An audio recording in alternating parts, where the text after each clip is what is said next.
Price Lord. கிறிஸ்துவின் நம்பிக்கைக்குரியவர்களே, நல்லா இருக்கீங்களா? சங்கீதம் 6:9.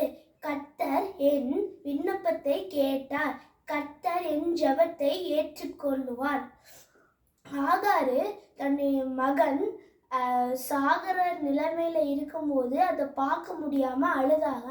அப்போ ஏசப்பா ஒரு துறவை காட்டி அந்த பிள்ளைய பிழைக்க செய்து உன்னுடைய மகனை பெரிய ஜாதியா ஆக்குவேன்னு வாக்கு தந்தாருங்க. அதுபோல உங்க வாழ்க்கையிலும் அந்த அடிமை பெண்ணுக்கே அவருடைய விண்ணப்பத்தை கேட்டு அவங்களுடைய மகனை பெரிய ஜாதி ஆக்குவாருன்னு வாக்கு தந்தது போல நீங்க புத்திர சுவிகாரத்தை பெற்றிருக்கீங்க. உங்களுக்கு பெரிய ஜாதியா ஆக்காம போவாரா? என் விண்ணப்பத்தை கேட்டவரே, என் கண்ணீரை காண்பவரே, சுகம் தருபவரே, ஸ்தோத்திரம் ஏசையா. அடிமையான பெண்ணுக்கே பெரிய ஜாதி ஆக்குனார்னா உங்களுக்கு கண்டிப்பா ஆக்குவாருங்க. God bless you. Amen.